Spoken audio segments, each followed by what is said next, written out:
This is Rockstar Marketing Academy with your host, Kara Chase. Every week, Kara chats with you about something that's going to move you forward in your business. How-tos and insider tips about Pinterest marketing, online entrepreneurship, and productivity. You can read each episode over on the blog at karachase.com. Now, let's dive in. Hey there. Today we are going to talk about something a little different. We're not going to talk about Pinterest. We're actually going to talk about planning for our businesses. So today's topic is how to plan a business planning retreat.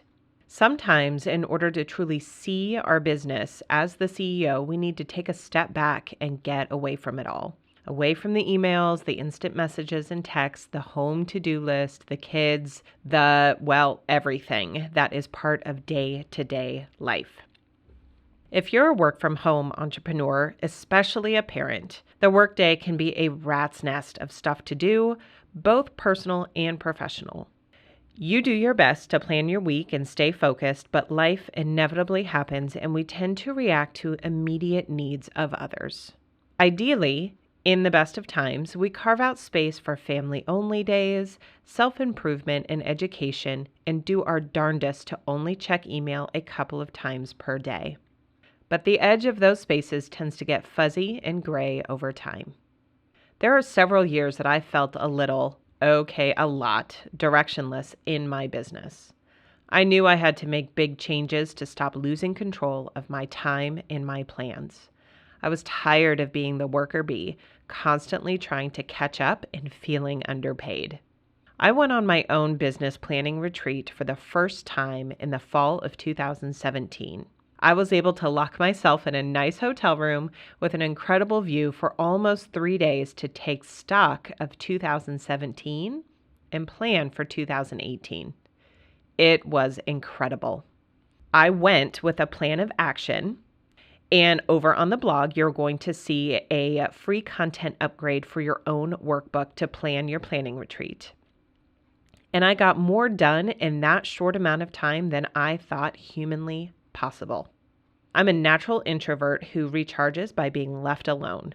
So the idea of being alone in a hotel room for 1 or 2 nights to just plan and dream was absolute heaven. No running errands, no checking email, no kid taxi service, no talking or being talked at. Again, it was amazing. Right now, I'm in the middle of planning my retreat for this year. And as I'm creating my schedule and checklists, I want to share them with you so you can plan your own business retreat. Taking a couple of days to devote to the bigger dream and plan for my business is now a non-negotiable. Here's how I map it all out. Step 1, decide on your logistics. So getting away for 2 or 3 nights is great, but 1 night or an entire day is better than nothing, and that will definitely do. If you can't do a hotel night or 2, find a quiet place where you can hole up all day, like a library or a day spa, some place where you're going to be left alone and you can have some peace and quiet, maybe spread out a little bit and be left alone to think. Step 2 is to make a list of work. So start a few weeks out with a running list of big items you need to work through or plan for the next year. These could be top-level items like creating an organization chart for all your key jobs in your company, or more detailed, like marking down all the hashtag holidays you're going to create content for in the coming year. You should have a mix of big idea CEO work, like what are your core business values, and smaller tasks that you can do when you need to take a brain break, like organize your Google Drive and archive old files. Your work is likely going to fall into these categories: marketing, digital or otherwise, financial, profit and loss and forecasting, services, updating or reworking, products, any updates that need to be done, content, planning out blogs and promotions, maybe launches, systems, your workflows and your processes, and analytics, tracking and measuring. So in addition, I make learning and education a big part of my job as CEO. I would also include what you want to learn and read as part of your goals in your calendar. After you jot down and brainstorm this list, copy the final list of priorities and to-dos into your business planning retreat workbook. Step 3 is to create a schedule. Plan your time like you would get an itinerary at a conference. I am totally serious. This will help keep you on track and take it more seriously. So this would be an example. 10 a.m., arrive at hotel, unpack, go for a walk. 11 a.m., plan my monthly content themes. 12:30 p.m., lunch and journaling or reading. 2 p.m., work on main email marketing automation sequence. 4 p.m., organize client onboarding process. 5 p.m., dinner. 6 p.m., reading and journaling. 7 p.m., create a list of books to read, and on and on. There are 2 full pages in the free business planning retreat workbook that you can use to create your schedule for your retreat.